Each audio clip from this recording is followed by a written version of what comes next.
Ton bébé ne s'endort que dans les bras et se réveille quand tu le poses ou dans les 10 à 30 minutes qui suivent. Tu aimerais avoir plus de temps pour toi et permettre à bébé d'avoir un sommeil de qualité? Cette vidéo est faite pour toi. Dans le ventre de sa maman, bébé vivait en symbiose avec elle, ses mouvements et les battements de son cœur. Il était au chaud, dans l'obscurité, entendait sa voix et les bruits extérieurs de manière calfeutrée. Une vraie bulle de bonheur pour évoluer en toute sécurité. À sa naissance et durant les 3 premiers mois de bébé que l'on appelle aussi le 4e trimestre, bébé a besoin de continuité et donc de retrouver ses conditions pour se sentir en sécurité et apaisé. Il est alors tout à fait naturel que the place to be de bébé soit dans tes bras.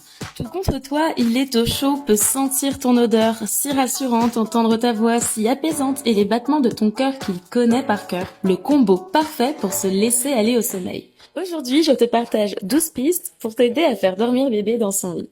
Dans un premier temps, je t'invite à t'assurer que tous les besoins de ton bébé sont comblés avant de le mettre au lit. Faim, couche propre, réservoir affectif rempli, etc.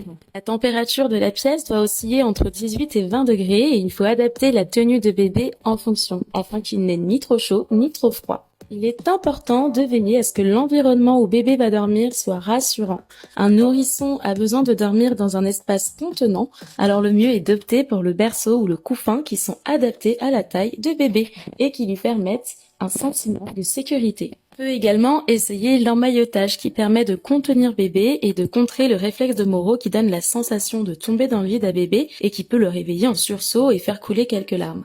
Pour savoir le moment idéal où coucher bébé, il faut observer son enfant pour repérer les signes de fatigue et le coucher dès qu'il se manifeste pour éviter de louper le train du sommeil. Car un bébé trop fatigué peut devenir ronchon et s'énerver et avoir beaucoup de mal à se laisser aller au sommeil. En plus d'observer les signes de fatigue chez ton bébé, tu peux observer son rythme physiologique pour aider à reconnaître ses fenêtres d'éveil et le moment idéal pour le coucher. Aussi, tu peux mettre en place une routine car bébé a besoin de ça pour comprendre ce qui va se passer et se mettre en condition de sommeil. C'est rassurant pour lui d'avoir des habitudes. En plus de la routine qui précède le moment du coucher, tu peux choisir de mettre en place un rituel du coucher avec de la musique, des bruits blancs, chanter une comptine, le bercer, lui dire des phrases rassurantes. Ainsi, avec la mise en place d'une routine et d'un rituel du coucher, bébé comprend ce qui se passe et peut se préparer à dormir. C'est très sécurisant pour lui et c'est exactement ce dont il a besoin pour se laisser aller au sommeil. Autre conseil non négligeable, poser bébé dans son lit avant qu'il ne dorme. Car entre 2 cycles, si bébé se réveille et s'aperçoit qu'il n'est plus au creux des bras de son parent, il peut avoir l'impression d'être en danger et se mettre à pleurer, l'empêchant ainsi d'enchaîner avec le cycle de sommeil suivant. En effet, bébé a besoin de retrouver les mêmes conditions d'endormissement pour se rendormir. S'il s'est endormi dans les bras, il aura besoin des bras pour se rendormir.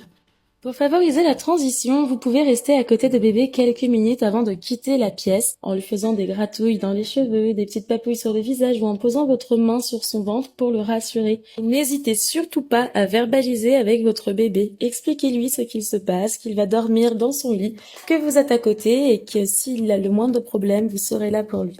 Dans la mesure du possible, je vous invite à faire dormir bébé toujours au même endroit. Cela l'aidera à se mettre en place des repères qui seront rassurants pour lui. Et le dernier conseil que je voulais vous donner aujourd'hui, c'est vis-à-vis de la pénombre. Faire dormir bébé dans le noir ou dans la pénombre à partir de ses 2 ou 3 mois va l'aider à sécréter de la mélatonine qui est l'hormone du sommeil. Dans ces 10 semaines, bébé est indifférent à la luminosité environnante lorsqu'il dort. Il n'a pas encore le rythme jour-nuit et peut dormir en plein jour comme dans le noir. Et là, ce que je vous invite à faire, c'est tirer les rideaux, fermer les volets pour l'aider à trouver le sommeil et à enchaîner les cycles. Bien sûr, il faudra faire preuve de cohérence, de persévérance et de patience car cette transition bras-lit peut prendre quelques semaines à se faire. Mais ne vous en faites pas, bébé finira par réussir à dormir dans son lit.